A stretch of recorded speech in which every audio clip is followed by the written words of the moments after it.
Welcome to the Artwork Session podcast for painters and artists just like you who are ready to take their art marketing, and online art sales to the next level. I'm Mary Gilkerson, and I help painters create and grow their art, marketing, and online art business.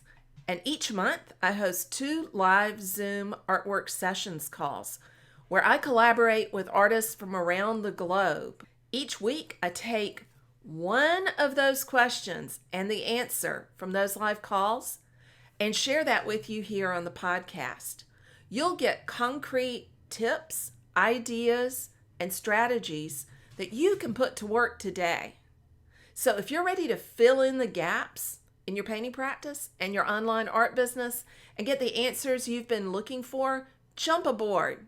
Welcome to the Artwork Sessions podcast.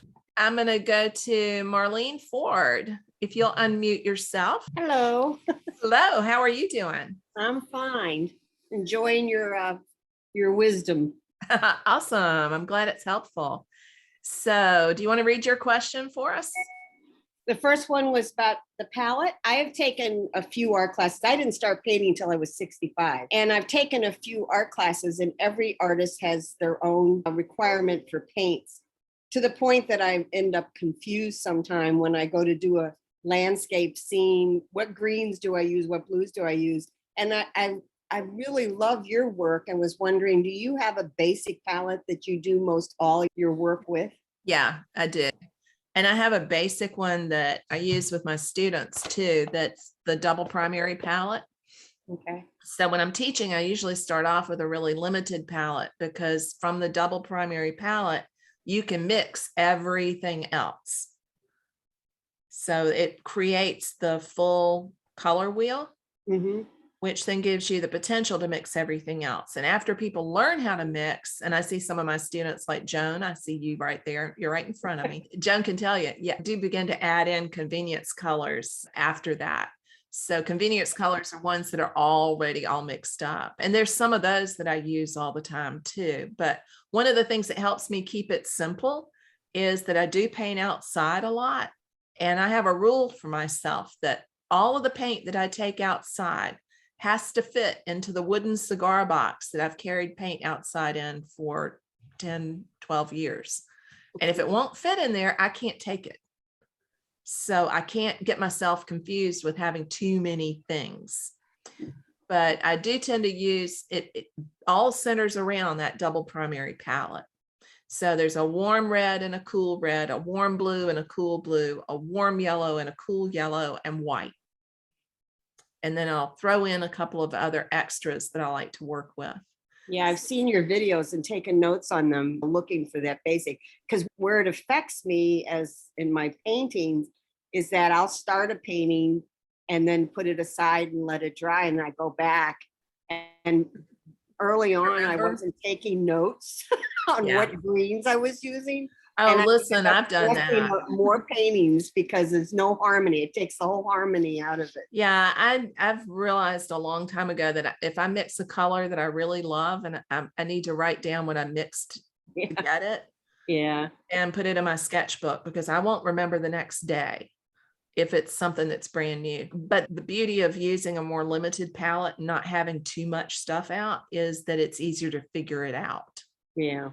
So that's where it does help. Yeah. And I have the list of colors that's in the basic palette on my website.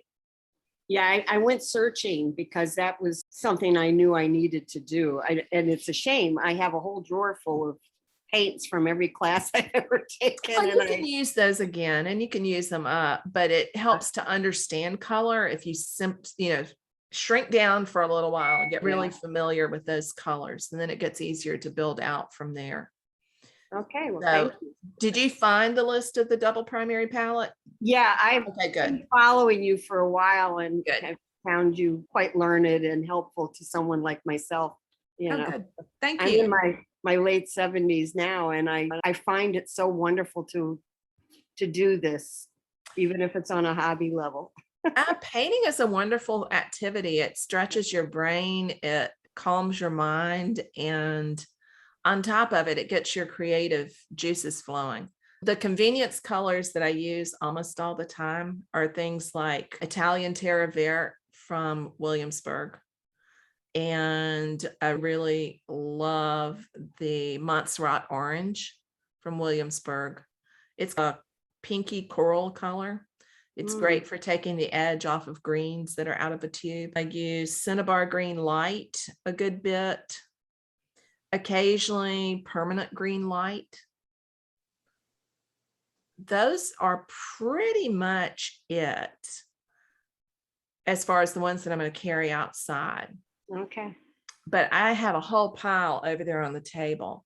And what I did after the last painting challenge that we did in the free group was I went online and ordered a whole bunch of paint from Vasari, because I've gone down a rabbit hole with some of the colors that they've got. So that'll be in blog posts in the future. But yeah, I still acquisition all kind of paint tubes. So I don't know if y'all can see the table over there. Yeah. Yeah, that's just a part of what I got. But that's what I keep in the studio. I don't haul all of that stuff outside. It's just too much. Yeah. Because I want to be able to walk or hike when I'm painting. And if the more stuff you have, the heavier it gets and the more you drop stuff along the way. So I don't want to shed it, but I'm glad that's helpful and glad that you're painting. Everybody should have a creative outlet. I think it's important to get that what's inside out into the world. Yeah. Also allows you to see colors. Like I look at things differently.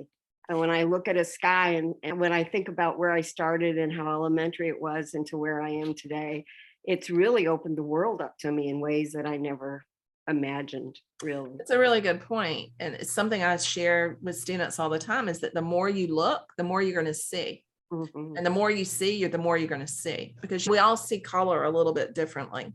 Each of us has a different number of color bars that are basically in our eyes that perceive color. And that's why some people are colorblind and some people are not. They don't have the receptors for that color. And it's one reason we all see it just slightly differently. But I'm convinced, at least up to a point, that you can develop the color bars that you have so they perceive more. Because I've noticed that people, the more they observe, the more they're able to observe, just like you're saying. Cool. Thank you for asking that question. Thank you for answering it. Thank you for joining me today. And if you'd like to connect with other awesome painters, be sure to join me on our live artwork sessions calls. Just sign up to be notified at marygilkerson.com/sessions. Happy painting, everybody. Bye-bye for now.